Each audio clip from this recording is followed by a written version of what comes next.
Bueno, ¿qué tal? Buenos días, buenas tardes. Le doy la bienvenida a esta última reunión del año del laboratorio sobre discursexuación, donde hicimos un esfuerzo con algunos logros por ampliar tanto la doctrina de Lacan sobre la sexuación como la doctrina de Lacan sobre los discursos para ver cómo ambas se enlazan entre sí en este proceso que llamamos discursexuación. Eh, cuando pensaba cómo encarar esta última reunión del año, eh, me di cuenta de que en algún punto se había producido una especie de arco o de espiral, podría decir, porque partimos de definir qué es la diferencia sexual y distinguirlo de lo que se llama la diferencia entre los sexos, ¿no? Recuerdan que diferencia sexual es que sexo es diferencia, ¿sí? Y que eso no presupone ninguna clase de binario, ¿sí? Mientras que hablar de diferencia entre los sexos presupone que hay sexos, dos sexos que difieren entre sí, que tendrían ciertas características y que habría que pensar cómo es su diferencia. Pudimos criticar la noción de diferencia entre los sexos, pero llegamos al final de todo el recorrido del año, ¿sí?, a preguntarnos qué es lo que hace a la estabilidad del binario hombre y mujer, ¿sí? Ahora, hombre y mujer ya no hay que pensarlos entonces en términos de sexos, sino, como dice Lacan, en términos de géneros, ¿sí? Entonces pasamos, por así decirlo, de contraponer la diferencia sexual, es decir, que la diferencia es sexual, no es una diferencia entre los sexos, ¿sí?, a decir que además de la diferencia sexual, con los caracteres que discutimos, creo que con bastante detalle, además de eso hay que pensar la diferencia entre los géneros, ¿sí? Voy a volver a esto al final de la reunión de hoy. ¿De qué nos valimos? Traje un pequeño PowerPoint para no estar escribiendo y borrando el pizarrón. Así que lo voy a poner para que ustedes lo vean. Partimos primero de un trabajo previo hecho anteriormente de extender la doctrina de Lacan sobre los discursos para pensar más allá de sus aspectos lógicos formalizados por Lacan, sobre todo en su seminario 17, sus aspectos dinámicos, ¿sí? Es decir, las relaciones causales que no se pueden abordar lógicamente porque la lógica, como insisto muchas veces, no es un buen modelo para la causalidad. Entonces, en ese año en el que desarrollamos el tema de las composiciones entre discursos, eh, antes había acá como una especie de... ¿Se ve el cursor aquí en la pantalla? ¿Sí? Ah, bárbaro. Partimos de una analogía entre los campos de la física, ¿sí?, como el campo eléctrico, el campo magnético, el campo gravitatorio, y lo que propuse llamar campos discursivos, ¿no? Teniendo en cuenta que los efectos, que aquí llamo con la letra E, ¿sí?, de dos campos distintos, producen, según las leyes de la física, un efecto resultante que no es igual a ninguno de los dos, ni es proporcional a ninguno de los dos, sino que es algo totalmente nuevo, ¿sí? Algo que respecto de los dos campos originales es una distorsión, ¿sí? Y por lo tanto, usando el principio de superposición, aplicándolo, ¿sí?, por analogía con los campos discursivos, dijimos, bueno, en los campos discursivos que operan sobre cuerpos hablantes, a diferencia de los de la física, son cuerpos no hablantes, ¿sí?, tenemos que tener en cuenta no solamente la particularidad, que en los campos de la física pueden ser la masa, la carga eléctrica, el spin magnético y otras cosas así, debemos tomar en cuenta algo que los cuerpos no hablantes no tienen, que es la singularidad, esta que llamo con la letra X. ¿Sí? Se ve allí, sí, muy bien. Entonces, de la composición de esa singularidad, ¿sí? Vinculada con decisiones insondables del ser, contingentes, ¿sí? Y las particularidades que pueden incluir, por ejemplo, el cuerpo, el organismo con el que cuenta ese cuerpo hablante, etcétera, ¿sí? Eh, sobre eso, sobre ese conjunto, de alguna manera, se produce la acción, que represento con esa letra arroba, ¿sí? De cada uno de los campos. Si hay dos campos, campo 1 y campo 2, cada uno por separado produciría un efecto E1 o E2, ¿sí? Pero cuando lo junto, ¿sí? El campo resultante produce un efecto que no es igual a ninguno de los otros dos. Es una distorsión. ¿Sí? Esto es lo que estudiamos largamente. Un extracto de eso, con algunos agregados y algunas cosas quitadas y corregidas, está en el libro ese que titulé Discursos que atrapan cuerpos. La analogía resultó ser mucho más fecunda de lo que me imaginaba al principio, porque permitió, por ejemplo, entre otras cosas, eh, no quedarnos con solamente los 4 discursos que trabaja Lacan y que formalizó muy bien, sino trabajar también discursos que Lacan, uno de ellos alguna vez esbozó su formalización, el discurso capitalista, y otro que jamás formalizó, y creo que dimos incluso las razones por las cuales era imposible que con los matemas que Lacan trabajaba fuera formalizable ese sexto discurso, que es el discurso de la ciencia. ¿Sí? ¿Por qué? Porque es un discurso cuyo corazón, ¿sí? No contiene significantes, contiene exclusivamente letras y números. ¿Sí? Por lo tanto, los matemas de Lacan no son aplicables, ¿sí? A la formalización de la estructura de ese discurso.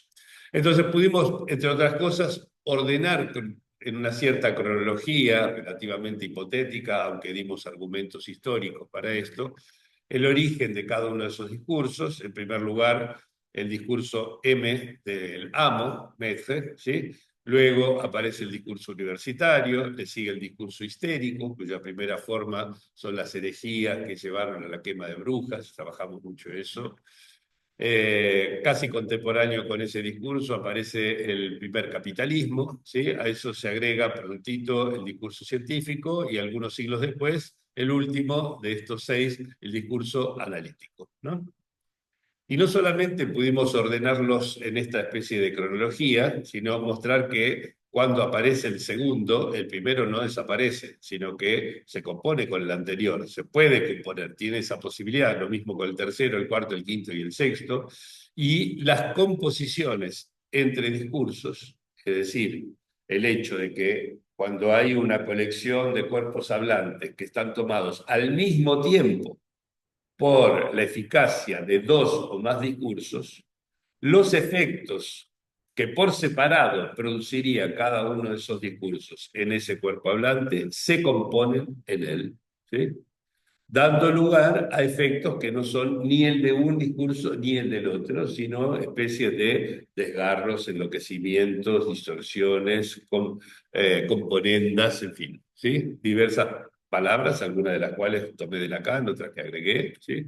Pero que en definitiva nos abren a una dinámica de los discursos que la doctrina de Lacan es insuficiente para mostrar. No es que está mal, sino que no llega al punto de pensar eso, problema que sin embargo Lacan conocía extensamente, ¿sí? Cómo podían componerse los discursos entre sí. Además de eso, estoy haciendo un repaso ya viniendo del año pasado, pero es útil para lo que trabajamos este año. Además de eso, pudimos estudiar la estabilidad relativa de esos discursos, es decir, mostrar que hay un discurso que siempre tiene la de ganar, que es el más antiguo y el más estable, que es el discurso del amo, ¿sí?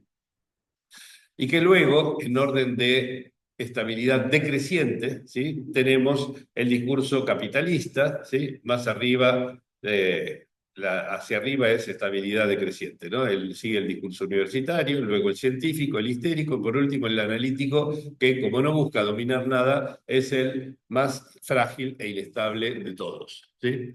Y este esquemita, que tomo por analogía con las cosas que yo estudiaba en la física, ¿no? Esquemas de decaimiento de estados en el núcleo atómico, en los átomos o lo que sea, ¿sí? Tiene que ver con el hecho de que fácilmente un discurso puede degradarse en otro, por composición con otro, o simplemente por inercia, ¿sí? Porque siempre el discurso de base es el otro, ¿sí? Si uno no hace nada, tarde o temprano todo se organiza como discurso del alma, ¿sí? Bueno, esta fórmula muy subrayada aquí, no sé por qué le puse tanto borde, ¿sí? Es lo que resume eso que trabajamos la vez pasada, ¿sí? Es decir, la singularidad X, ¿sí? De un cuerpo hablante y sus particularidades reunidas en la letra P, ¿sí? Reciben la acción entonces de una composición, una sumatoria, está escrito como suma, ¿sí?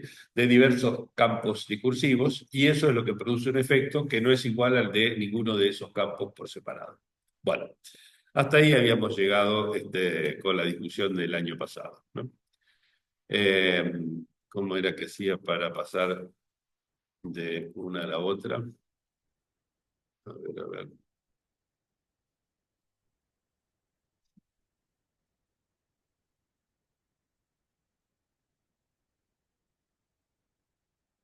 poner enter. Ahí está, gracias. Bueno, entonces el primer paso específico, digamos, del análisis de lo que llamé este año discursexuación, fue hacer notar, destacar el hecho de que las fórmulas de la sexuación no se refieren a lo que ocurre en un cuerpo, sino a lo que ocurre en colecciones de cuerpos.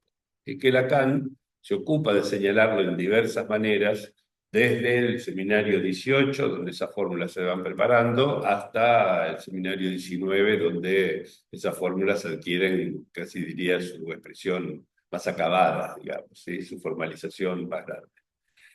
Incluso en el seminario 20 también, esto ya se da como por sentado.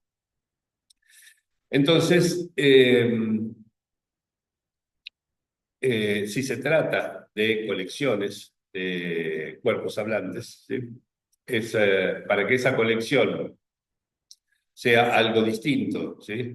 De simplemente una enumeración de aquí hay un cuerpo, aquí hay otro, etcétera, tiene que haber alguna forma de lazo entre esos cuerpos hablantes que forman colección. Si es una forma de lazo, los lazos son discursivos y por lo tanto tenemos que pensar en términos de un campo discursivo correspondiente a cada una de las lógicas, ¿sí?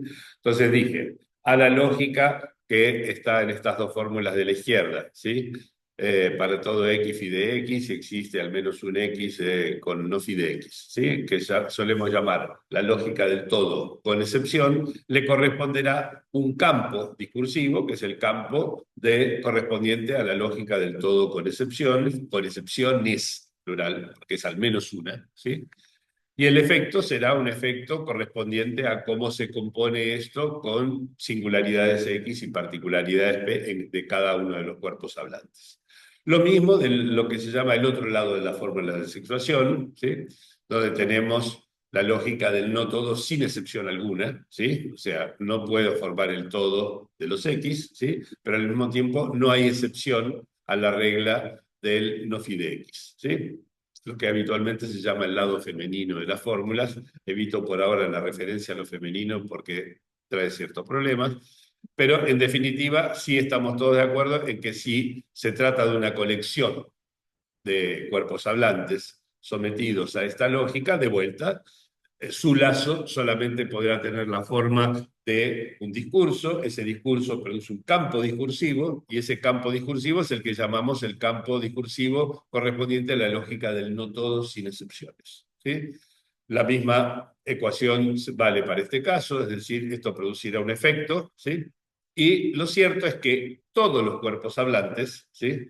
todos los cuerpos hablantes están en relación con los sujetos, ¿sí?, que están sometidos a cada una de estas leyes, en mayor o menor medida interactúan con ellos, porque los campos no tienen fronteras, las paredes son transparentes a ellos, nada los detiene, ¿sí?, son campos de palabras, y en la medida en que haya lazos de palabras, cada cuerpo hablante estará sometido a la vez a la acción de dos campos discursivos, ¿sí?, el del todo con excepciones y el de no todo sin excepción, ¿sí? No solamente ocurre esto, sino que además estos cuerpos, voy un poco rápido, pero quiero detenerme más en lo último. Estos cuerpos, pero ve que la lógica es bastante sencilla, en definitiva, ¿sí?, aunque lo fuimos viendo muy paso a paso. No solamente están las interacciones con los cuerpos hablantes, que son hablantes insexuados, además de hablantes, ¿sí?, sino que esos otros cuerpos con los cuales mi cuerpo está en interacción discursiva constantemente, son cuerpos hablantes y sexuados que vehiculan, ¿sí?, ciertos discursos que forman parte de la cultura, ¿sí?, que forman parte de la cultura de una época, ¿sí?, y que reunimos, ¿sí?, acá lo llama el discurso sexual, ¿sí?, yo para darle una precisión un poquito mayor lo llamé el discurso sexual normativo, para oponerlo a los campos discursivos que se deducen de la fórmula de la sexuación, que son campos producto de la lógica del falo y que no tienen ningún carácter normativo. No indican lo que está bien, lo que está mal, dónde uno debe ubicarse o dónde no debería ubicarse, ¿sí?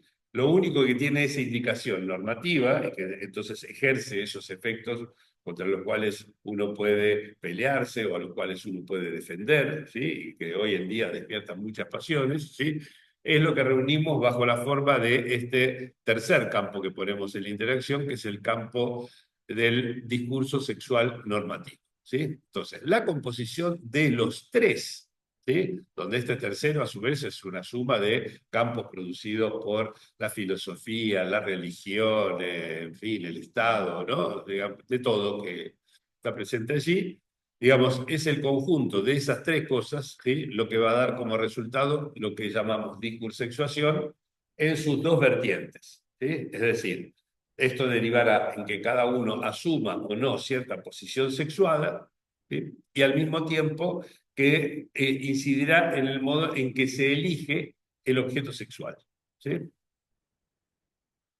No hay que olvidar que estos campos no tienen un efecto determinista sobre los cuerpos, porque siempre está inexorablemente en primer lugar, ¿sí?, la variable de la singularidad, que incluye el consentimiento, ¿sí?, o no, a los efectos de cada uno de estos campos discursivos. ¿Está? Eso es lo que nos hace responsables de la elección sexual, ¿sí? Si estuviéramos determinados simplemente por estos campos, seríamos como los cuerpos de la física, ¿sí?, los cuerpos no hablantes, ¿sí? Nadie les pregunta a los cuerpos no hablantes si quieren o no ir en la dirección que apunta el campo eléctrico o el gravitatorio. Van porque no tienen otra opción, ¿sí? En cambio, el consentimiento, ¿sí?, es una variable irreductible de ello, ¿sí? Sin embargo, ¿sí?, hay que notar que en ciertas constelaciones sociales, ¿sí?,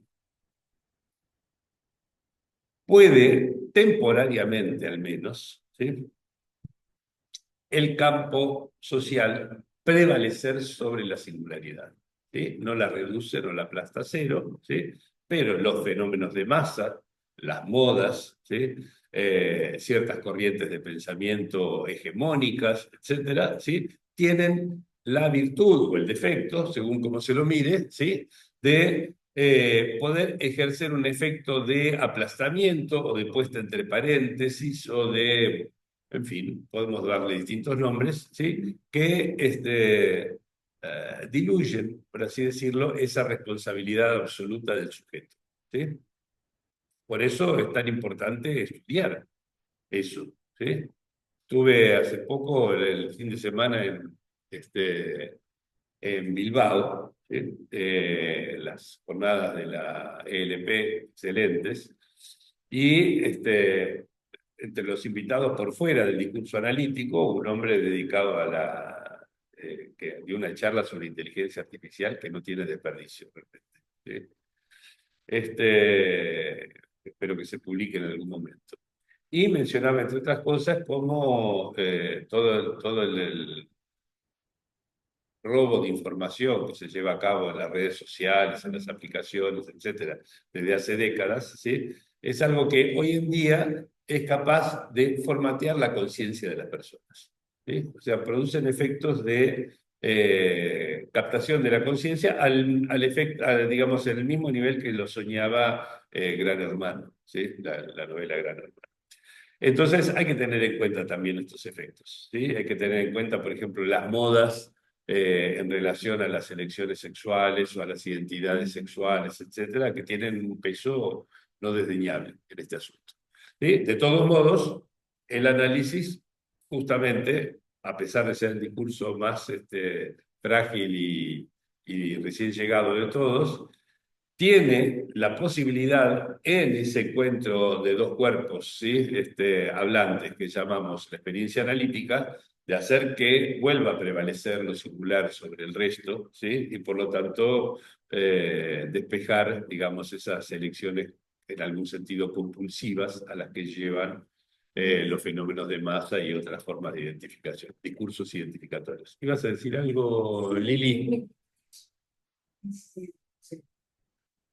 Ven- Venimos bajo el peso o la influencia de lo que es la publicidad. Sí, claro. Seguimos a las redes. Pero es la misma lógica, exactamente, es exactamente la misma lógica. ¿Sí? Exactamente la misma lógica. ¿Sí?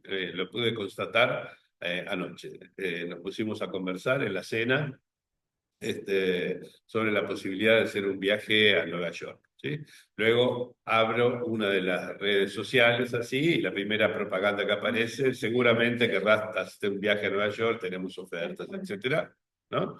Y es tan difícil meterse en el celular para modificar el hecho de que nos esté escuchando todo el tiempo, ¿sí? Tan difícil que la mayoría de la gente deja, entonces es escuchada, es vista, se llena todo de cookies. Entonces damos información, por eso digo que se trata de un robo generalizado, ¿sí? O sea, nos meten la mano en el bolsillo de nuestra información y nosotros en ningún momento nos enteramos del asunto, pocas veces. Bueno, eh, entonces este fue lo que está puesto en esta pantallita que les mostré, que compartí,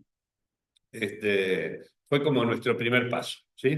Y fue el paso fundamental, yo creo, que nos permitió unir entre sí la extensión de la teoría de los discursos por medio de la analogía con los campos y la lógica de la sexuación planteada por Lacan.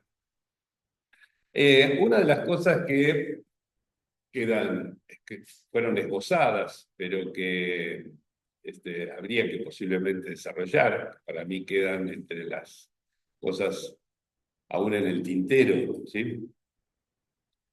Eh, Tiene que ver con una rama de esta investigación que tenía que ver con cómo articular esto con la última enseñanza de Lacan, ¿sí? O sea, la que viene después del giro que da en el seminario 20, donde deja caer el objeto A y ya pasa a definir un síntoma que no es formación del inconsciente, que existe el inconsciente y que terminará siendo el santón, que no es no está en ninguno de los registros, pero se relaciona con los tres, ¿no? ¿Por qué? Porque en ese esquema que les mostré antes de la estabilidad relativa de los discursos, teníamos el nivel inferior, el discurso M del amo, y en el nivel superior el discurso analítico, la A, ¿sí? Pero lo que les mostré es que la lógica que tiene el discurso del amo es el del todo con excepciones, porque funciona a partir de la segregación. ¿Sí? Es algo que notó Freud, digamos, cuando dio casi la misma estructura a Totem y Tabú y a la formación de masas. ¿Sí? Lacan también lo subraya en varias ocasiones. Y lo mismo, la misma analogía podemos hacer entre el discurso analítico y la lógica del no todo sin excepción. ¿Por qué? Porque por lo menos lo que idealmente debería corresponder al lazo entre psicoanalistas, ¿sí? Es decir, el que debería prevalecer, si pudiera, debería ser el único, si fuera posible aislar los otros discursos, en una escuela de psicoanálisis, es la lógica de los dispersos descabalados, es decir, cada uno con su singularidad, que es la lógica precisamente del no todo sin excepción. ¿Sí? Ahora, al discurso analítico, ¿sí? El discurso analítico es el que hace prevalecer la singularidad del Santón, ¿sí? El discurso del amo, en cambio, es el discurso del inconsciente. Hay una existencia del síntoma respecto del inconsciente que esto refleja muy bien, ¿sí? Pero si juntamos las tres piezas, las tres pares de piezas de este rompecabezas, resulta ser que encontramos que la lógica mal llamada femenina, para mi gusto, que es la del no todo sin excepción, ¿sí? Es inestable frente a la lógica mal llamada masculina por argumentos que no tienen ninguna relación con lo patriarcal. ¿Sí? O sea que si hombres y mujeres terminan agrupándose de manera tal que tarde o temprano se arma un discurso dominante donde tiene cierta relevancia en todo, digamos, y las excepciones quedan expulsadas, ¿sí? De ese lugar del todo, como caracteres de segunda, que no corresponden a lo bueno, a lo bello, etcétera.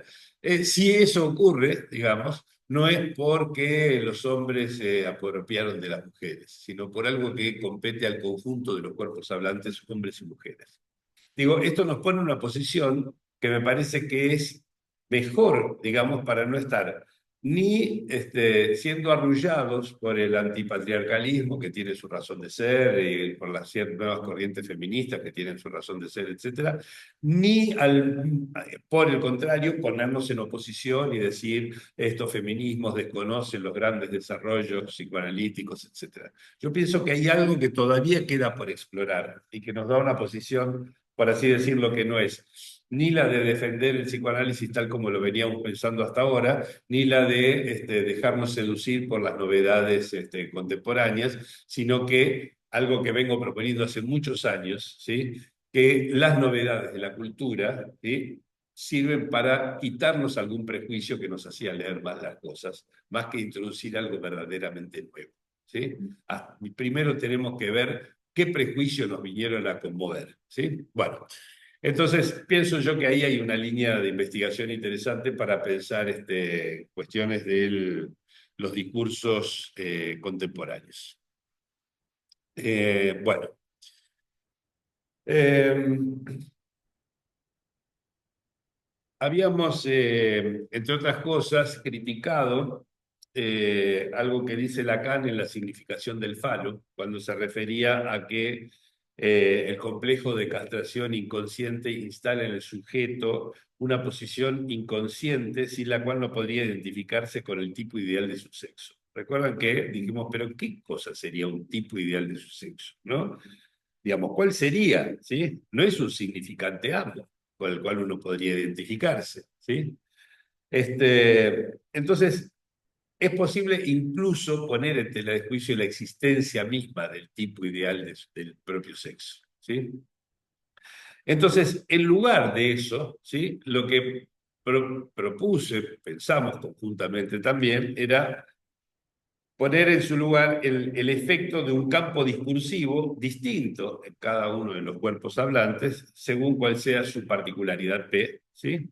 Pero también y sobre todo según su singularidad, ¿no? Entonces, ese es el complejo de castración, ¿sí? Que da lugar a las lógicas del todo con excepciones y del no todo sin excepción, ¿sí? Por supuesto, confronta al sujeto con esto, pero no lo lleva a tener que identificarse con un tipo ideal de su sexo, porque eso corresponde eventualmente al discurso sexual normativo, ¿sí? Pasa por otro lugar, ¿sí? Eh, Otra cuestión también que esbozamos y no avanzamos mucho. Yo les planteé, recordé un artículo que presenté en la POL hace mucho tiempo, que se publicó en el libro de estudios sobre el cuerpo, donde mostraba que Lacan y Miller tienen posiciones bastante distintas en relación a cómo entender el cuerpo en psicoanálisis, ¿no? Y me interesó sobre todo mostrar el debate que hay para dar allí, ¿sí? Si tenemos cuerpo o no tenemos cuerpo, ¿no? De qué manera lo pensamos, etcétera. ¿Qué quiere decir hacerse un cuerpo, perderlo? Estas cuestiones son distintas en un autor y en el otro, y dejé abierta la cuestión precisamente porque me parece que hay que interrogarla. No hay que hacer una especie de Boca River, ¿sí? A ver quién gana el partido entre Lacan y Miller, sino que si dos personas de la talla de Lacan y de Miller, que no son pichoncitos, han llegado a posiciones tan distintas respecto de estos varios ítems que tienen que ver con el tener o no tener un cuerpo, significa que el problema es arduo, ¿sí? Y que convendría pensar cuando hablamos de cuerpo hablante, ¿qué noción tenemos de cuerpo? ¿Sí?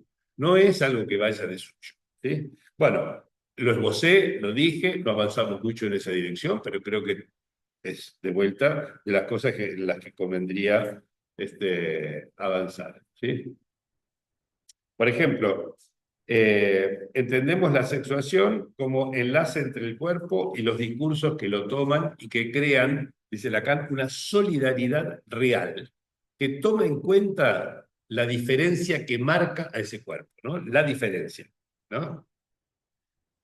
Eh, y para eso tenemos que hacernos una idea de qué entendemos por ese cuerpo. Ese cuerpo que resulta ser marcable, por ejemplo, ¿sí? Por eso traje a colación algo que había trabajado hace mucho tiempo, que el cuerpo, además de gozable, tiene que ser literable, es decir, tiene que poder recibir del otro marcas que tengan el carácter de una letra, ¿sí?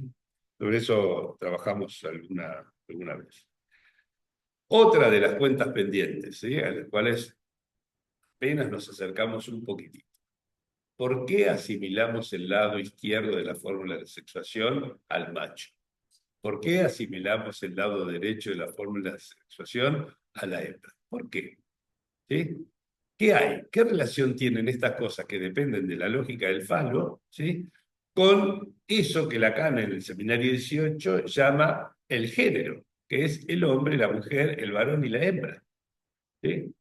Entonces hay algo allí en lo cual todavía quedan puntos oscuros y sobre los cuales deberíamos poner un acento un poco mayor, ¿sí?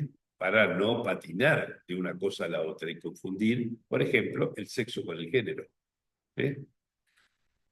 Eh, bueno, esto además, entre otras cosas, nos hizo reflexionar. Para mí fue uno de los grandes hallazgos inesperados de las discusiones de este año, que surgió incluso de cosas que propusieron ustedes, me parece que Flavia, Marco, alguien más. De ahí surgió esta cuestión de que la identificación no es causalidad primaria, sino que depende de las interacciones discursivas, ¿sí? O sea, interactuamos con los discursos, y de la interacción con cada uno de los discursos puede eventualmente producirse, es decir, como efecto, ¿sí? Una identificación, ¿sí?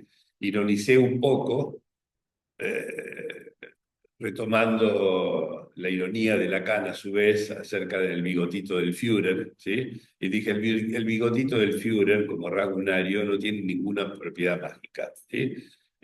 No nos ponemos un bigotito del Führer y convocamos a miles de millones de personas, llevamos a los campos de concentración a millones de personas y a la muerte en las trincheras a otras tampoco. No, no es así, no tiene ese poder en Salvador el bigotito. Sí lo tiene un discurso, ¿sí? Que puede hacer finalmente como efecto que ese bigotito se convierta en un rasgunario. ¿Está? Esto me parece es importante porque si no, nosotros partimos del significante, ¿sí? Creemos que se parte del significante y no se parte del significante, se parte del discurso, ¿sí? Y que se parta del discurso es que, en primer lugar, están los fenómenos, podríamos decir, dinámicos, ¿sí? Es decir, los de la fuerza que arrastran y atrapan los cuerpos, ¿sí?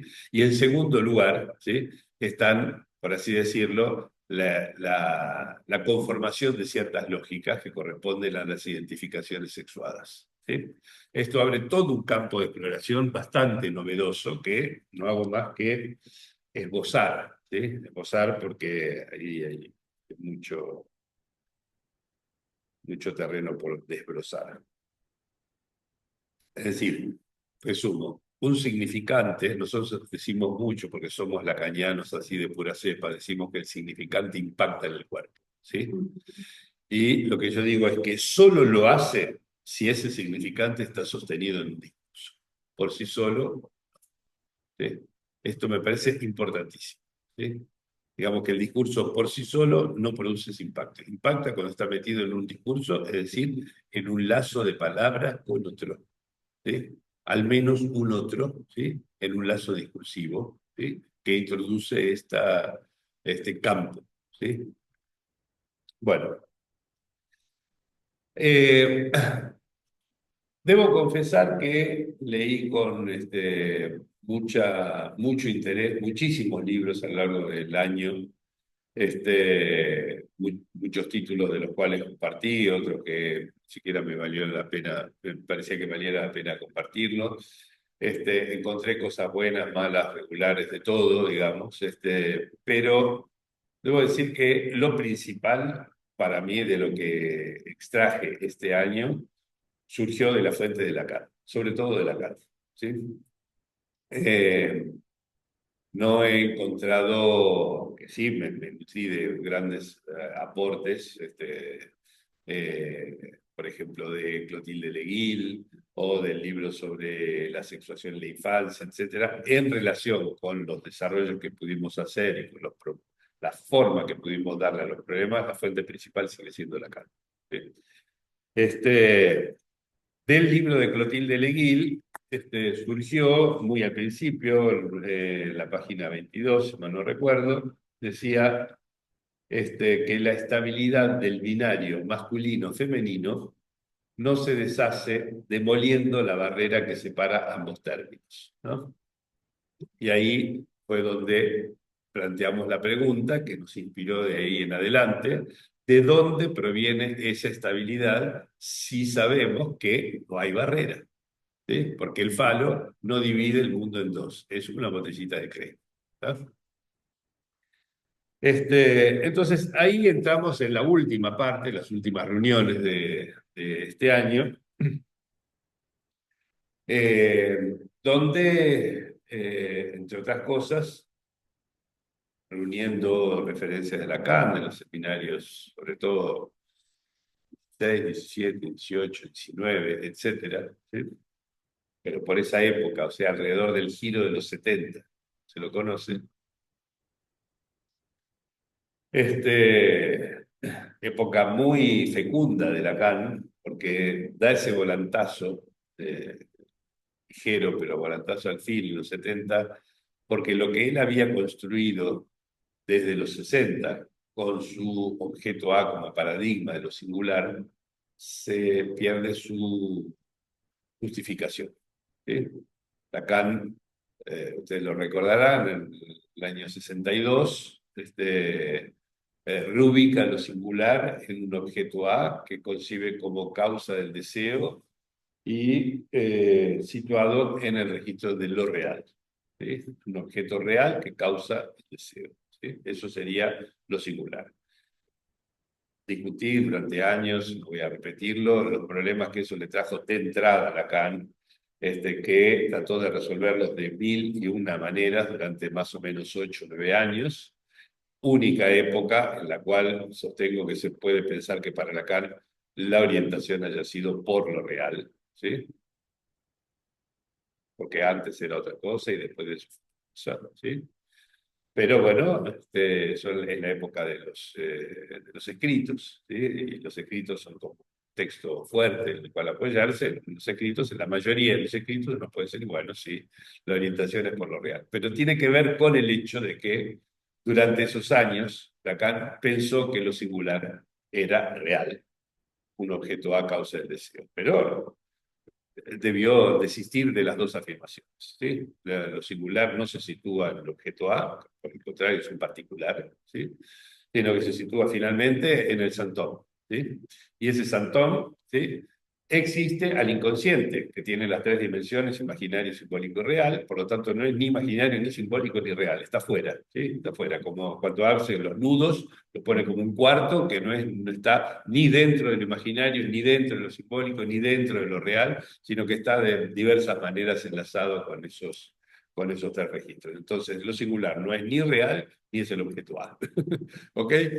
Tuvo que deshacer, digamos, su afirmación. Entonces, eso que empieza a desmantelarse en los años, alrededor del año 70, ¿sí?, lo lleva a retomar su teoría de los dos tipos de rasgos que había esbozado al final de su época previa al giro de los 60, ¿sí?, que son las primeras 8 clases del seminario 9, ¿sí?, en la cual había hecho por primera vez una distinción entre dos tipos de rasgos, el rasgo unario que venía de Freud, y que Lacan ya le había dado muchas vueltas, y otro tipo de rasgo, ¿sí?, que se podría llamar un rasgo singular de goce.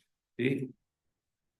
Bueno, esa discusión explicitada prácticamente, al estilo de Lacan, que nunca dice, me equivoqué, vuelvo atrás, ¿no? Sino dice, ustedes se equivocaron y entendieron mal, siempre fue así.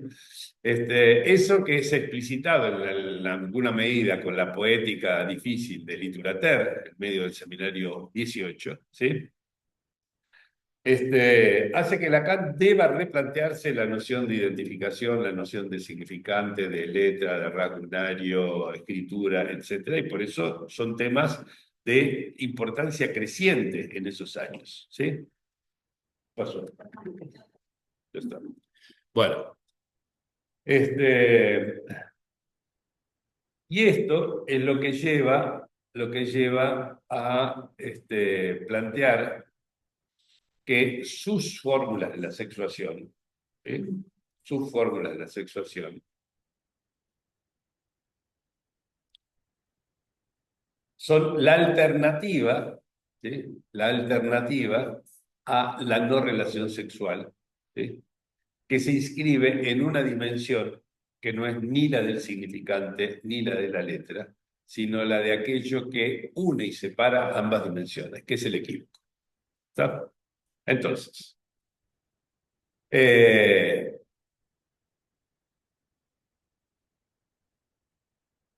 es un equívoco? ¿Sí? Un equívoco es una relación particular, ¿sí?, que se produce entre significantes y letras. ¿Sí? ¿Qué, qué es un significante? Lacan dice es lo que se escucha, es lo que se dice, ¿sí? Y es pura diferencia. Es tan pura diferencia un significante, ¿sí?, que es incluso diferente de sí mismo. ¿Sí? O sea, no se puede sostener una identidad de sí a sí en el plano del significante. Donde sí se lo puede hacer es en el nivel de la letra. Las letras, por supuesto, tienen diferencias, pero además tienen la posibilidad de ser idénticas a sí mismas. Eso es lo que hace posible, por ejemplo, las matemáticas o la ciencia.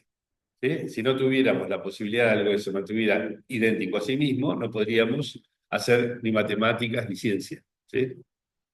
Por eso es que es un discurso que no se soporta por medio del significante. Y Lacan era imposible que formalizar el discurso científico con sus formulitas de los discursos, que son significantes. ¿Sí? Sería necesario introducir una dimensión distinta, que sería la de la letra, en términos muy amplios, que incluya, por ejemplo, a los números, las cifras, ¿sí?, como para que se pudiera dar una formalización del discurso científico que yo ni siquiera escuché. Pero lo cierto es que la letra, a diferencia del significante, se lee y se escribe, ¿sí?, en lugar de escucharse y decirse.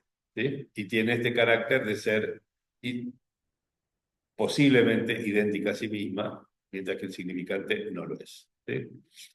Y esto me llevó a retomar algo que yo planteé ya en mi primer libro hace más de un cuarto de siglo, ¿sí?, que es la necesidad de distinguir tres dimensiones en el significante. Hoy lo diría distinto, ¿sí? Lo digo como lo decía en mi libro sobre la estructura lógica de la interpretación, ¿sí? Hoy lo diría distinto. Digo, cambiaría muchísimos términos, pero no puedo estar cambiando todo y reformulando todo el tiempo, ¿sí? Pero haciendo uso del mal lenguaje, como dice acá en el seminario 1, ¿sí? Seguiré diciendo tres dimensiones del significante. Una que estudió, dos que estudió Saussure, que son la dimensión sincrónica diacrítica, es decir, lo que hace que cada significante en un momento dado solo se defina por ser lo que los otros no son. ¿Sí? Luego la dimensión diacrónica, donde se producen los efectos de anticipación de sentido y retroacción de la significación. ¿Sí? Un significante viene siempre detrás de otro y antes de otro. ¿Sí? Es decir, no puede haber dos en el mismo lugar. ¿Sí? Esa es la dimensión diacrónica. Están obligados, digamos, ¿sí? a seguir esa dimensión lineal, ¿sí? Lo que hace a la linealidad del discurso. ¿Sí? Pero hay una tercera dimensión que Saussure creyó poder reducir a las otras dos y que yo mostré que es imposible reducir, ¿sí? Que es la dimensión del equívoco. ¿Sí? Esa dimensión del equívoco, ¿sí? Es la que hace que yo pueda leer de diversas maneras un mismo flujo fónico y como consecuencia de ello producir el recorte del flujo fónico en distintos troquelados de significantes, cada uno de los cuales, por supuesto, tendrá su dimensión sincrónica diacrítica y estará digamos, inserto en cadenas diacrónicas que harán que se anticipe el sentido y se retrotraiga la significación, pero lo primero, ¿sí? Esto es lo que yo reformularía, lo primero es la operación de lectura. ¿Sí? Esto vengo discutiéndolo ya desde un par de años con bastante detalle, ¿sí? En esas vacilaciones que tuvo Lacan entre el seminario 21 y 22, donde no dice lo mismo, plantea las cosas de manera eh, no siempre igual, ¿sí? Me inclino, ¿sí? Porque hay que elegir, porque plantea dos cosas que no se llevan bien, me inclino por pensar lo que dice el 21 y no lo que dice el 22. Es decir, que primero es la operación de lectura, ¿sí? Y como efecto de la operación de lectura se recortan los significantes dentro del flujo fónico, ¿sí? Eso lleva a reformular, por ejemplo, que no es, como dice la en el 22, que el síntoma existe a un inconsciente que preexistiría a él, sino que a la inversa, ¿sí? El síntoma es lo primero, ¿sí? Y eventualmente puede producir un inconsciente que exista a él, porque para eso es necesario que haya cadena significante y discurso del amo, que es el del inconsciente.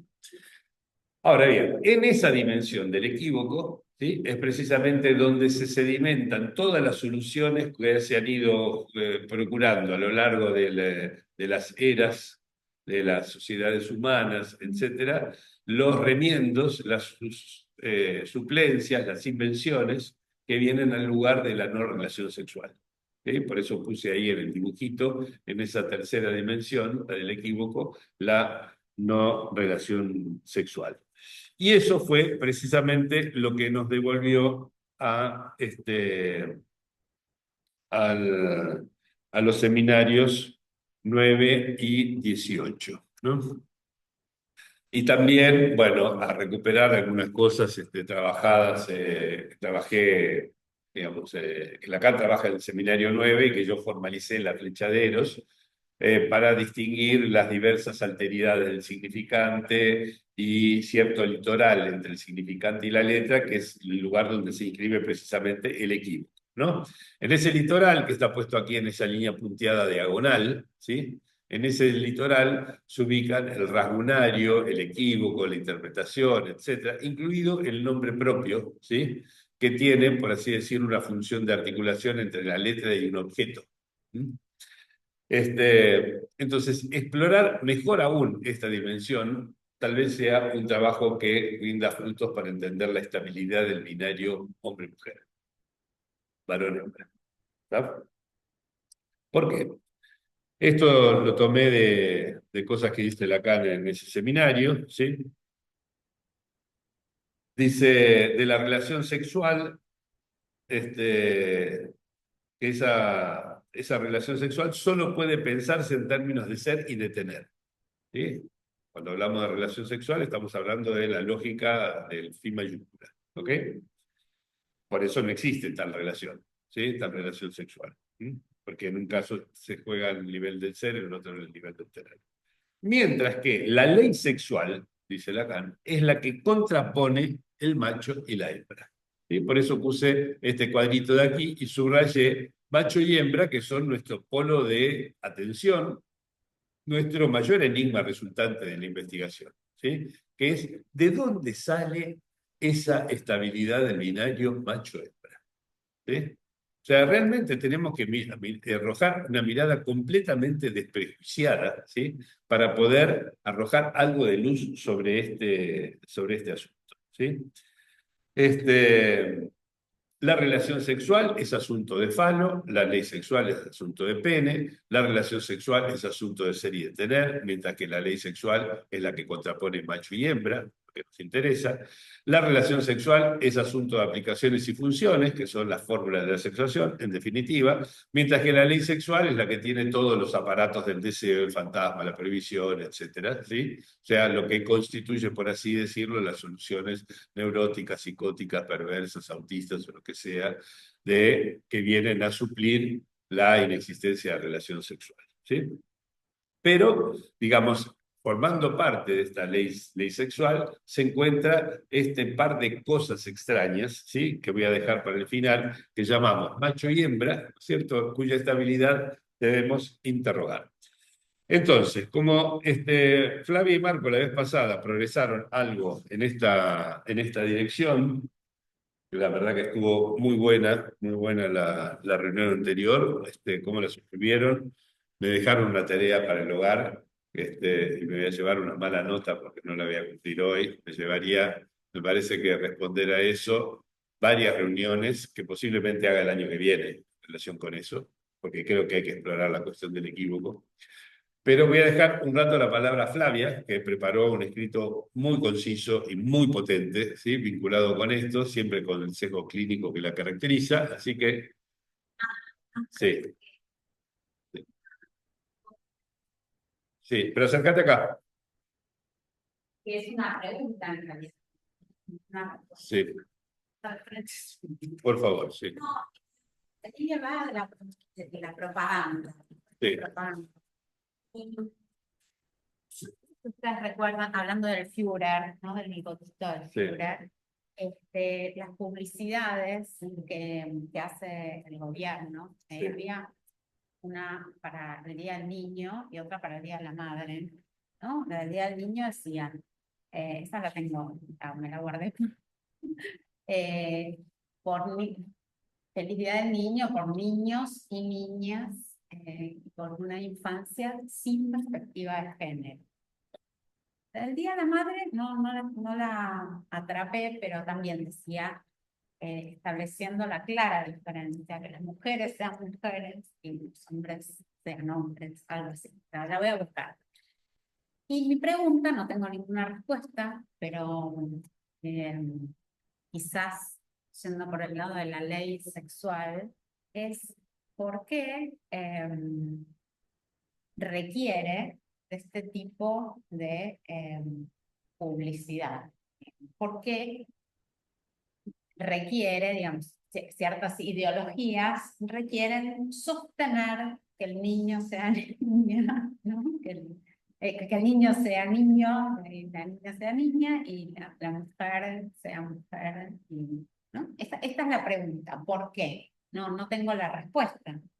Porque no es inocua, no es que le salió así, por supuesto, tiene una intencionalidad. Y esto me lo estoy preguntando desde el Día del Niño que vi esta propaganda, Sí. Con imágenes de niños y niñas correteando por el Prado. Y después el Día de la Madre, reforzando esta diferencia, estableciendo esta barrera. Sí, me parece que es una pregunta incluso que se puede ampliar, ¿sí?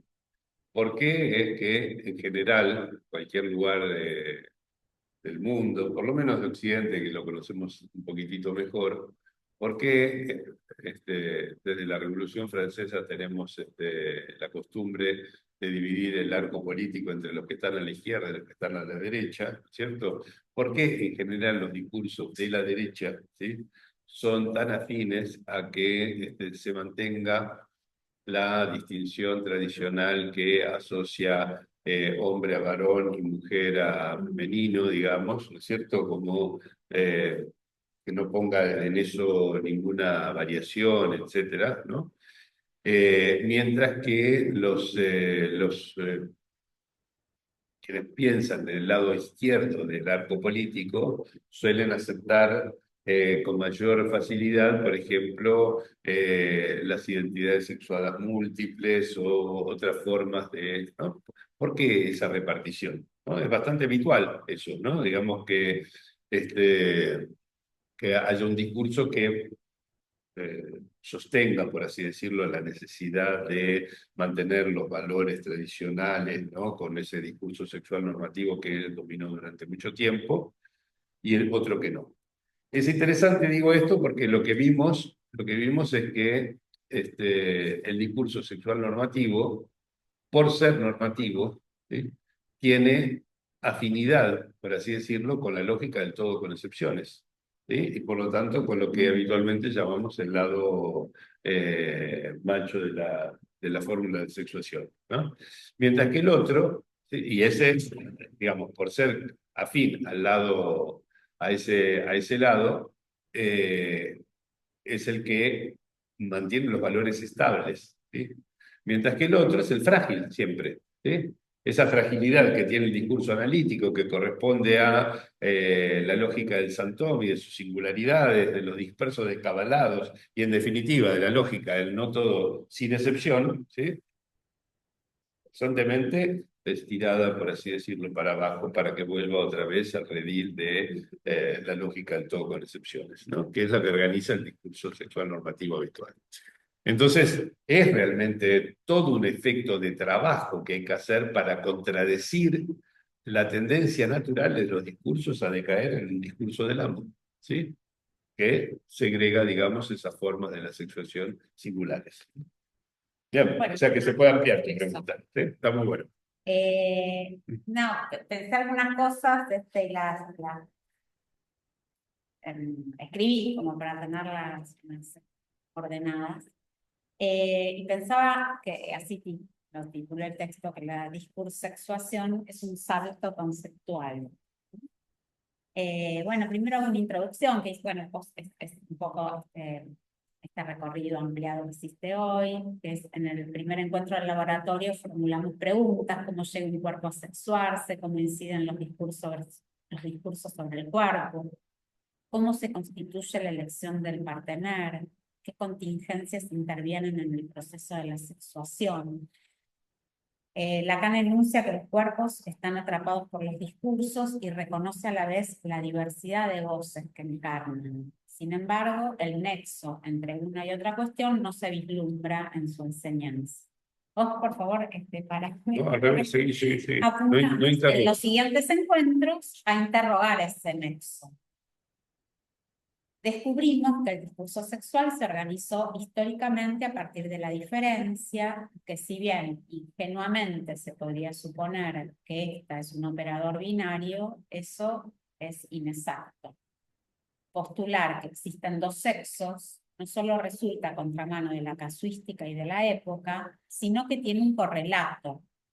Establecer dos esencias que no existen, una masculina y otra femenina, introduce lo normativo en terreno sexual. Concluimos entonces que solo desde una posición de dominio y a contrapelo del discurso psicoanalítico se podrían asignar arbitrariamente atributos correspondientes a una y otra supuesta clase, repartiendo a los seres hablantes en dos categorías. Advertimos, siguiendo a Lacan, que sus fórmulas de la sexuación atañen a la causalidad lógica de colecciones de cuerpos, pero carecen de referencia a lo discursivo. constatamos a partir de una viñeta clínica de la de Nina, ¿no? En realidad, no del comentario de Stevens, ¿no? Sí, las dos cosas, sí. Que la causalidad que está en juego en la sexuación es también producto del campo discursivo que opera sobre ella. ¿No? Yo puse también, pero ahora me inclino por poner es producto, ¿no? También. Admitimos entonces que resultaba insuficiente abordar la sexuación exclusivamente a partir de la causalidad identificatoria y que era necesario introducir otro concepto, el consentimiento. Teniendo en cuenta que el consentimiento es una operación estrictamente discursiva y lógicamente anterior a la identificación, necesitamos empezar a recorrer el extenso litoral significante letra. Un comentario al margen. En las jornadas de la Escuela Española en Bilbao, este fin de semana, fui a una mesa de las simultáneas que estaba coordinada por Angelina Arari, donde presentaba uno de los casos presentados por Patricia Jefes, que es de Barcelona. Tenía ya desde el título la cuestión del consentimiento, ¿no? Entonces, lo elegí porque me interesaba el tema, quería escuchar qué se decía sobre el asunto y cuando terminaron de poner los casos, intervine para señalar lo que habíamos encontrado acá, que es que no es lo mismo la noción de consentimiento utilizada por Millet, causa y consentimiento, que la que plantea Clotilde Leguil en cedernos consentir. Y me enteré, yo no sabía, porque lo dijo Angelina Arari, me prometió que me iba a mandar después las referencias, pero que hubo un debate al respecto sobre esas dos nociones de consentimiento. A mí lo que me parecía interesante del caso es que no era el caso clínico presentado, es que las dos nociones de consentimiento eran relevantes. O sea, ese consentimiento que es como una insondable decisión del ser, ¿sí? Cuyo producto es un sujeto que habrá de hacerse responsable de esa decisión del ser, ¿sí? O ese consentimiento que es producto de un sujeto ya constituido como tal, ¿sí? Y que consciente o no consciente al, ¿sí? Son dos nociones de consentimiento casi opuestas, pero las dos tienen cierta relevancia clínica, ¿sí? Y hay que ver a qué nos referimos en cada uno de los casos. Cuando yo hablo de la X en las fórmulas estas que usamos para la discosexuación, solamente estoy teniendo en cuenta el consentimiento en el sentido que explicita muy bien Miller en ese curso, que es sin desperdicio. No, y además es la segunda acepción. Sí. Es muy de la época, los Sí, adolescentes. sí, efectivamente, sí, sí, es la que circula en la época, pero no es la que conviene, por así decirlo, para pensar las cuestiones de la sexuación. ¿No? Bueno, adentrándonos en ese litoral, hallamos entre otros habitantes el equívoco, el nombre propio y el rasgunario. Nos propusimos explorar tales elementos y la relación entre ellos. Nos preguntamos también si el resultado de esa expedición litoraleña nos permitiría echar luz sobre el objeto de nuestro estudio, la sexuación. Nos vamos a eso. Y un poco tomé la pregunta de Marco, ¿no? La diferencia entre la letra y el rasgunario. Empecé a delinear algo, pero bueno, es como para seguir pensando. Definimos la letra como la herramienta que recorta el flujo fónico en significantes. En sentido inverso, yo me quedé pensando en este sentido inverso, en realidad es lo mismo. En sentido inverso, es un instrumento capaz de romper el significante y fragmentarlo, otorgándole, es el mismo sentido, otorgándole mediante el equívoco dos o más sentidos. Esta doble función de la letra, que en realidad es una sola, ahora que me releo, la torna, eso sí me di cuenta, no me había dado cuenta antes, un elemento discursivo muy poderoso, siendo esta la pieza privilegiada sobre la cual opera la interpretación analítica. Sí. Hemos verificado en algunos casos clínicos cómo la letra rompe, ¿no? Cómo la letra rompe el significante de un nombre propio, lo interviene, lo equivoca o lo cambia incluso por otro. Otro que ocupa ahora es el lugar único e irrepetible. Es el lugar del nombre propio. Y tomo una enunciación de Miller de causa y consentimiento, justamente a mí me interesa mucho. Digo, la siguiente enunciación de Miller permite circunscribir ese poder transformador de la letra en relación al nombre propio y captar su potencia creativa. Dice Miller, el no hay relación sexual dice que en la dimensión de la sexualidad el sujeto avanza a los tumbos. Hay invenciones sociales de esa relación y en el interior de ellas el sujeto debe situarse y hacer su pequeña invención propia. Exacto. Eso está Eso realmente, ¿sí? Eso está el muy bueno, sistema, realmente, pequeño, ¿no? Porque están las invenciones sociales y dentro de esas invenciones que introducen campo discursivo poderosísimo, ¿sí? Nos las arreglamos para acomodar, inventar algo. y fíjate lo Sí, que continúa siendo mi sí, ley. sí. Esta pequeña invención propia que por lo general está además desfasada respecto de la invención social. Es que además, yo iría un pasito más lejos todavía que esto que dice Miller. No puede no estar, ¿sí? En la medida en que la singularidad es irreductible. ¿Sí? Y si algo es singular en el sentido radical, que entendemos la singularidad, es porque escapa a cualquier universal. ¿Sí? Entonces, siempre tiene que haber algún punto en el cual la singularidad de esa invención, ¿sí? Escape a cualquiera de las universales, pero no como excepción que le da consistencia al universal, sino como está del lado de la singularidad absoluta. ¿Sí? Bien, la lógica del, Sí, de todos, lo incomparable. sí, sí, exactamente. El rasgunario es, en cambio, estoy tratando de ver la diferencia entre la letra y el rasgunario, es en cambio una marca única que se repite. Lo particular de este rasgo es que aquellos que se identifican con él resultan identificados entre sí. Lacan lo toma de los desarrollos freudianos sobre la estructura de la formación de masas. Si bien es un rasgo único, no solo no hace único a quien lo porta, sino que por el contrario, la singularidad propia es sustituida por ese rasgo común.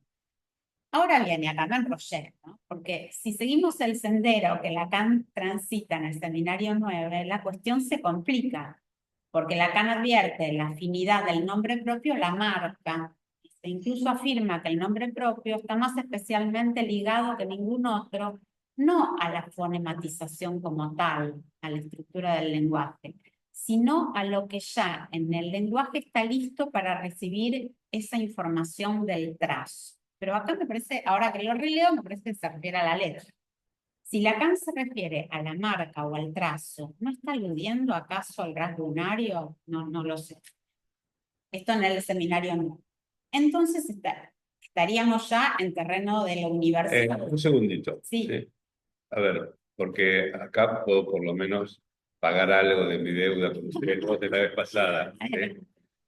Porque la novedad que introduce esa primera parte del seminario 9 de Lacan es que dice no hay un solo tipo de rasgos. Hay al menos dos tipos de rasgos con características totalmente diferentes. Incluso yo hice un cuadro en alguna página de la flecha de Eros, donde pongo de un lado y del otro todo lo que opone entre sí al rasgo unario con respecto a ese rasgo singular de voz. ¿Sí?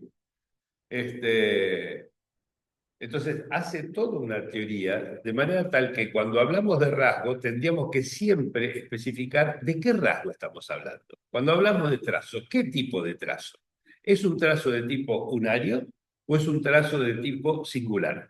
¿Sí? Porque hay dos tipos de escritura. ¿Sí? De hecho, es lo que sostengo hace muchos años, liturater. ¿Sí? Ya desde el título mismo tenemos la litura, que es una tachadura, es decir, algo que se escribe encima de algo. Tachar, ¿sí? Necesito pintar de arriba. Per via di porre, como decía Leonardo da Vinci, ¿sí?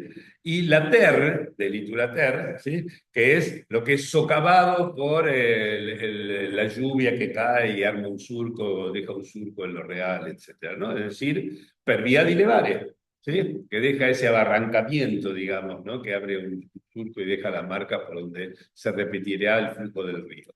Entonces ya en el título están presentes los dos tipos de rasgos. ¿Está? Sí, esto es un debate que incluso he discutido con Eric Lorán en persona sobre este asunto.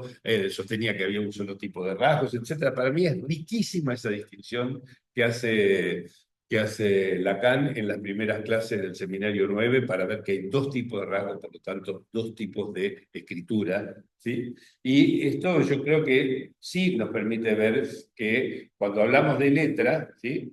De letra, la letra es el sentido amplio que le da Lacan, es una escritura, es un trazo, ¿sí? Pero hay dos tipos de trazo, ¿sí? O sea, letra incluye como una de sus variantes el rasgo unario, ¿sí? Pero no se reduce al rasgo unario. Por eso digo que pago una parte de la deuda. ¿Ok? Bueno, Claro, no, sigamos. me preguntaba cómo salir de este atolladero, ¿no? Sí. Y se me ocurre que quizás por la vía del consentimiento, es un camino diferente del de la identificación. Entonces, bueno, acá yo lo es de la identificación al consentimiento. Y ahí comparto, me acordé de algo, comparto un recorte, no es un recorte, bueno, clínico, sino de mi experiencia institucional. En la escuela media en la que me desempeño como analista durante los años 2018 y 2019 en plena ola verde, surgieron dos agrupaciones numerosas de estudiantes. Una de ellas, autodenominada las chicas superpoderosas, usaba el logo de una serie de animación que había tenido su auge en la década anterior, o sea, toma algo de 10 años, a fines del siglo XX. En dicha serie, tres niñas creadas accidentalmente en un laboratorio por un científico contaban con poderes sobrenaturales y luchaban contra una sucesión interminable de malhechores, hombres. La otra agrupación, que se llamaba Varones Antipatriarcales, sin logo, no tenía logo, pero con importantes funciones institucionales, tenía la misión de educar a los estudiantes por fuera de la normativa patriarcal y contra el machismo. Ofrecía cursos y talleres dirigidos a aquellos estudiantes que la agrupación consideraba necesario deconstruir. Aclaro que, bueno, esto fue durante 2 años y que ambas agrupaciones tenían, o sea, firmaban, tenían, tenían poder y firmaban sus declaraciones institucionales, bueno, tenían un nombre. Tomo este recorte de una época, que ya la veo como bastante pasada, como un ejemplo privilegiado de la identificación a un rasgo unario. El rasgo único, ser una chica poderosa, ser un varón antipatriarcal. Cuando lo escribí dije, esto es un oxímoron, varón antipatriarcal. Hermana a quienes con este rasgo se identifican. Esa misma operación de identificación de un rasgo es la que sustenta la participación en los colectivos identitarios y sus correlatos discursivos. Soy trans, soy feminista, soy vegano, vegana. La repetición de rasgos se presenta clínicamente bajo la forma de la certeza. De hecho, recién encontré un cartelito que decía explotación animal o veganismo. No hay opción. O sea, bien, así, ¿no? Sin vacilación ni equivocidad. Con una lógica diferente a este tipo de identificación, el consentimiento es aquella operación que produce el enganche del sujeto en la cadena discursiva.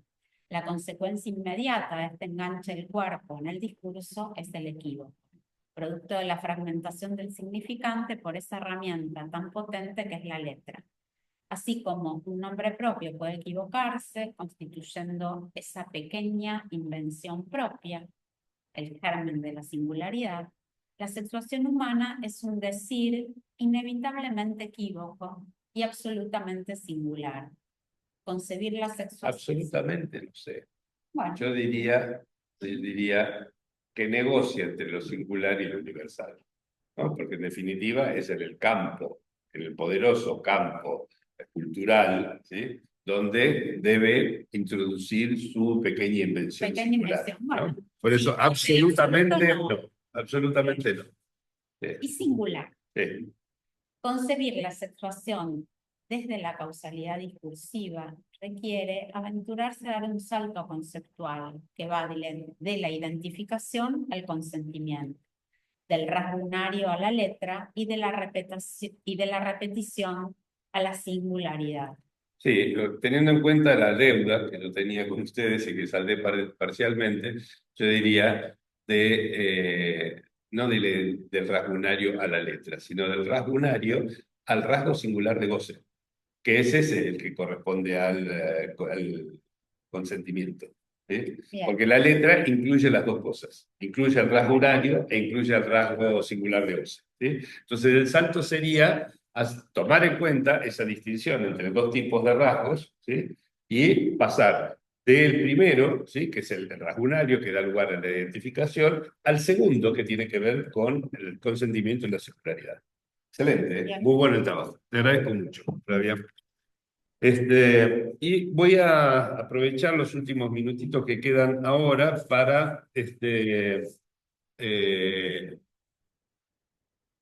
decir un par de cositas que tomé del seminario eh, 18 de Lacan. Porque ustedes recuerdan que él decía, página 31, que la identidad de género es hombre y mujer, ¿no? Para organizarnos discursivamente, ¿no?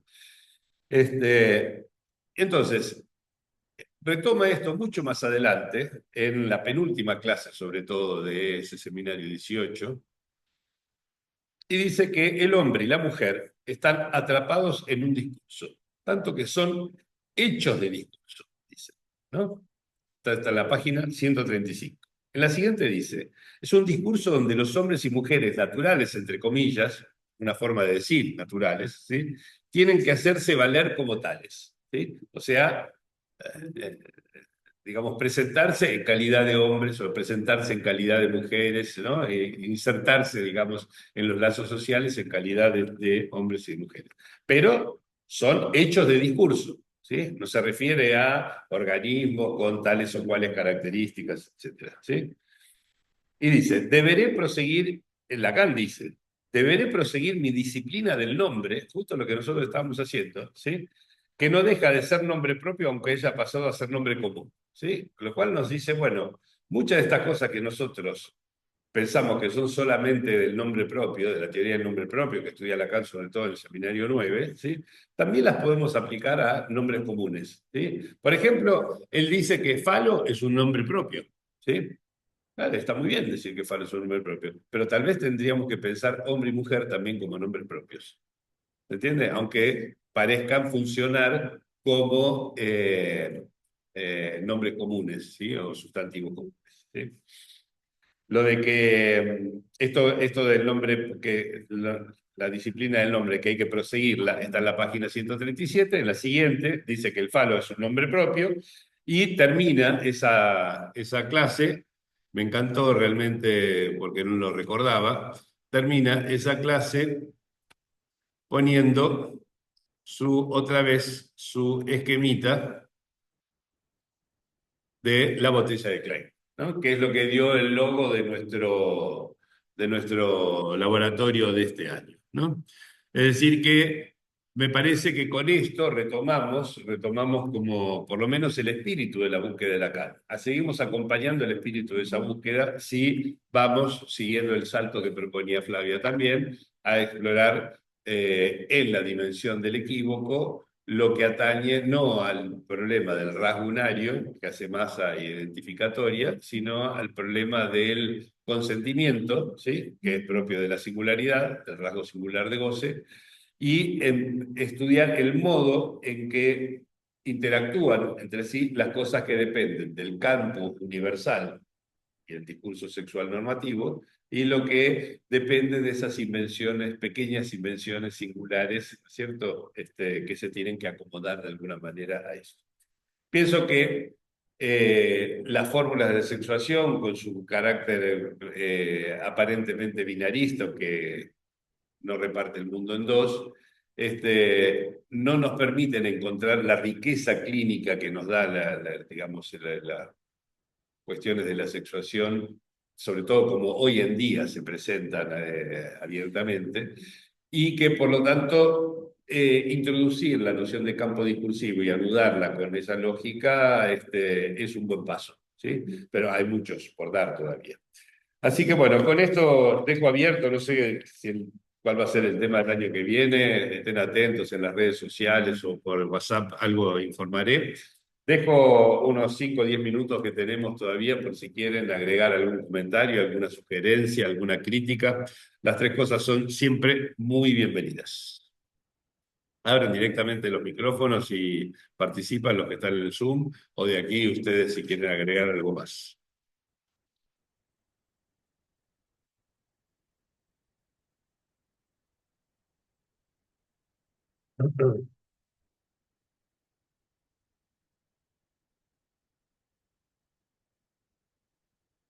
Claro, nada, sé que en relación a esta referencia, en relación a esta referencia que trae de Milagro, de 18, De Lacan. de Lacan, en el 18, de empezar a considerar, ¿no? Hombre y mujer como nombre, ¿no? Estamos en ese esquemita, estamos en ese litoral del lado del equívoco. Claro, exactamente. Sí, exactamente. Por eso decía que me dio la impresión que el recorrido de este año hizo una especie de arco, porque terminamos, ¿sí? Diciendo, además de pensar la diferencia sexual, que hay que distinguirla de una diferencia entre los sexos que no existe, ¿sí? Lo que debemos estudiar también es cuál es la diferencia entre los géneros, porque la diferencia entre los géneros sí existe y es una construcción social. ¿Sí? Digamos, este es el punto. Y ambas cosas son relevantes para pensar el modo en que cada uno se inscribe dentro de estos campos discursivos que coexisten y se componen entre sí y en los cuales debemos introducir nuestra pequeña invención singular, porque como no hay relación sexual, esos campos no nos determinan. ¿Sí? Es decir, hace falta la invención aún.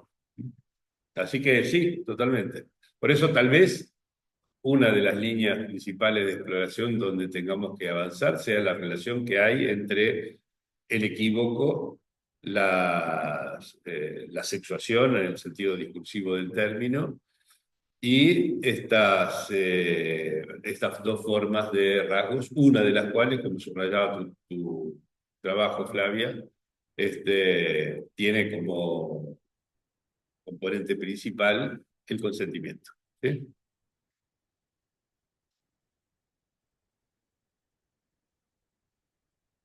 Marco, ¿querés agregar algo? Vos habías presentado algo la vez pasada y estabas muy causado por estas cosas. No sé si esto, lo que trabajamos hoy, te aportó algo o querés vos aportar algo a lo que dijimos hoy.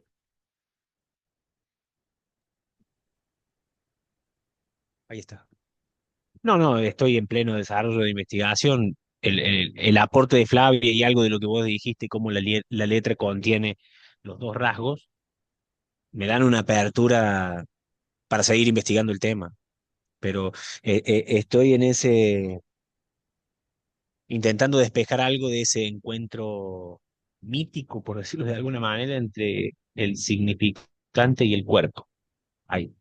Hay una referencia que es muy útil, no me acuerdo si en un momento de las reuniones de este año la mencioné, pero para entender esto, yo creo que es clave el capítulo más jugoso para mi gusto del seminario 14, La lógica del fantasma. Creo que es la clase 16, si mal no recuerdo. Si alguno lo tiene a mano me podrá corregir, que es el que lleva por título El otro es el cuerpo. ¿Sí? Ese capítulo de El otro es el cuerpo, si nosotros pensamos el otro, ¿sí? No como lo venía pensando Lacan en ese entonces, es decir, como batería de significantes, etcétera, ¿sí? Sino si lo pensamos como nudo de discursos, que me parece que es la mejor manera de caracterizar al otro con mayúsculas, ¿sí? Pensar que el nudo de discursos es el cuerpo, ¿sí? Quizás nos dé una perspectiva como para avanzar en la dirección que te interesa, que es por qué los discursos tienen efectos en el cuerpo, ¿no? En fin. ¿Alguien más de los participantes que están allí escuchando? Rosario, Kira, Walter, Viviana, Mónica, Aldo, Graciela, que veo allí, tal vez algunos otros que no veo sus caras. Kira, veo que abriste tu micrófono. Adelante. Hola, bueno, agradecerles a Gerardo y a todos los que han participado porque ha sido muy valioso estos encuentros. Yo ahora con esto último que hablabas del cuerpo como otro con mayúscula y de la estabilidad de hombre y mujer como, ¿verdad? Como nombres propios. Y de la posibilidad de pasar, digamos, de ese hombre y mujer después a nombrarse, digamos, como con un rasgo singular. Me preguntaba un poco como de esto de las incidencias del cuerpo, ¿verdad? Eh, de ¿verdad? De la famosa hay pene o no hay pene. Y yo pensaba también, por ejemplo, en la menstruación, en los cuerpos menstruantes, ¿verdad? Como ciertos signos en ese nudo de discursos que es el cuerpo, que como que empujan hacia una, no sé, asumir ese nombre propio que podría ser mujer u hombre, ¿verdad? Como ciertas cosas del cuerpo eh, que hacen, bueno, asumir o no asumir, ¿verdad? Pero que de alguna manera de las cuales no se puede escapar, Sí, sí. ¿verdad? Sí, es muy importante esto que introducí, Kira, porque hay dos dimensiones que hay que ver cómo se conjugan en este trabajo por realizar, que son la dimensión del semblante y la dimensión del goce del cuerpo, ¿sí? Son dos dimensiones distintas, o sea, yo puedo en el nivel del semblante decir, bueno, el aspecto físico, la imagen que tiene un cuerpo de varón y un cuerpo de mujer se distinguen en tales y tales cosas, ¿no? Que las mujeres tienen más caderas que los hombres, o que tienen tetas y los hombres no, y que los hombres tienen pito y las mujeres no, y etcétera, ¿no? Puedo hacer contrapuntos que pongo en el mismo nivel de que en ciertas culturas las mujeres son las que llevan velo y los hombres no, por ejemplo, o en ciertos países las mujeres no juegan al fútbol y los hombres sí, y esas cosas así, aunque ahora se está un poco generalizando. Bueno, digo, estas son cosas que antes de que se, digamos, de que se produzca el trauma sexual, en el sentido que lo definí aquí, ¿sí? Que es el hecho de que nosotros gozamos de cualquier cosa y de pronto nos enteramos de que vivíamos en un mundo sexuado y no lo sabíamos, ¿sí? Antes de todo eso, ¿sí? Aparecen esos hitos del semblante, ¿sí? Con los cuales uno se va orientando. Y a partir de allí se conforman, ¿sí? Lo que para cada uno van a ser sus maneras de representarse, que es un hombre, que es una mujer o lo que sea, ¿sí? Pero además, existen formas de goce del cuerpo y del cuerpo del otro, ¿sí? Que forman parte de ese binario que adquiere cierta estabilidad, ¿sí? Vos mencionabas recién, me pareció muy importante, el tema de la menstruación, por ejemplo, ¿no? El hecho de que las mujeres, más o menos cada 4 semanas, durante un periodo de su vida, tienen una menstruación, ¿cierto? Y eso, y no es solamente que haya un sangrado, es toda una alteración hormonal que altera hasta el humor, el sueño y otras cosas más, etcétera, ¿no? Entonces, eso, por ejemplo, en ambientes en los cuales alguien nacido con cuerpo de niña, ¿sí? O cuerpo biológicamente de niña, ¿sí? Ve que las mujeres que están allí a su alrededor, mujeres en el sentido biológico del término, por ejemplo, no sé, se quejen de la existencia de la menstruación, ¿sí? Puede hacer que provoque cierto rechazo, ¿sí? De la posibilidad de identificarse con el género femenino, simplemente porque hay un goce del cuerpo, ¿sí? Que se rechaza, ¿sí? No quiero gozar de mi cuerpo de esta manera. ¿Sí? Me gustaría no gozar del cuerpo de esta manera, ¿no? Que de eso termine después en un pedido de transición, de tratamiento hormonal, bloqueos y esas cosas, etcétera, no es algo tan llamativo. Pero donde lo primero que está en juego allí no es la referencia del semblante, ¿sí? Sino la referencia del goce, de los goces en plural, ¿sí?